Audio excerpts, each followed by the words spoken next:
Bonjour, bienvenue dans notre partage matinal. Donc ce matin, j'ai choisi un texte tiré du grand sermon sur la montagne que Jésus a laissé. Et il s'agit de Matthieu chapitre 7, versets 21 à 23, un passage qui est intriguant pour la plupart d'entre nous, parce que justement, il aborde le sujet de qui est sauvé et qui n'est pas sauvé. Donc, je fais lecture à partir du verset 21. Pour entrer dans le royaume des cieux, il ne suffit pas de me dire Seigneur, Seigneur. Il faut accomplir la volonté de mon Père céleste. Au jour du jugement, nombreux sont ceux qui me diront Seigneur, Seigneur, nous avons prophétisé en ton nom. Nous avons chassé des démons en ton nom. Nous avons fait beaucoup de miracles en ton nom.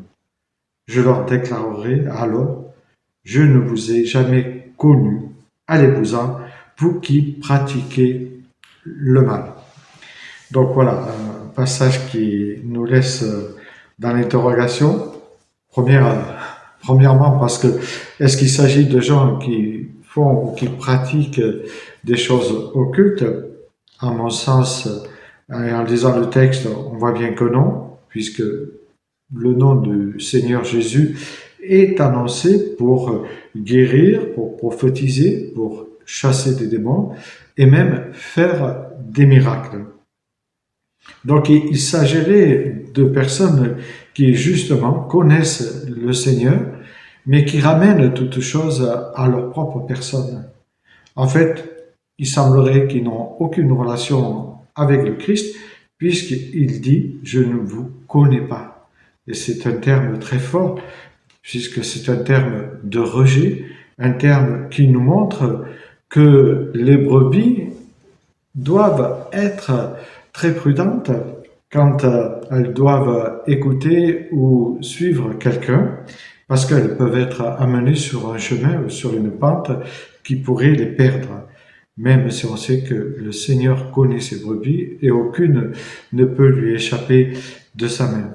Mais ce passage est déroutant parce que bien sûr, le nom de notre Seigneur est employé pour, semble-t-il, faire des miracles qui lui seraient attribués. Mais en fait, les personnes ne sont pas du tout au Seigneur, puisqu'il ne les connaît pas, je le répète. Donc, il s'agit aussi d'avoir du discernement pour savoir si une personne qui prophétise, qui fait des miracles, qui chasse des démons, sa vie est en accord avec ce que le Christ attend de nous. L'écoute et la pratique est quelque chose de très important dans notre foi chrétienne. Nous ne pouvons pas vivre notre foi comme nous l'entendons, mais nous devons la vivre comme le Seigneur nous la démontre dans son Écriture. Et à partir de là, bien sûr, nous entrerons dans les œuvres, dans les projets de Dieu, mais si nous voulons faire pour nous-mêmes, ou pour nous glorifier, ou pour être glorifiés soi-même, alors le Christ nous dit que en fait, il n'y a aucun attachement à lui pour ces personnes qui font cela. Alors ce texte est au milieu du sermon sur la montagne et il bouscule un peu parce que beaucoup, pour évacuer la question de c'est des gens qui guérissent au nom du Seigneur Jésus, on dit c'est des personnes qui touchent à des choses occultes, mais quand nous relisons ce texte, nous voyons bien que ce sont des gens qui se disent chrétiens, mais qui n'appartiennent pas au Christ. Donc, ce texte nous invite à la prudence, à être des serviteurs qui soient doux comme des colombes, mais aussi prudents comme des serpents, parce que lui-même est très rusé et il cherche à nous dévorer.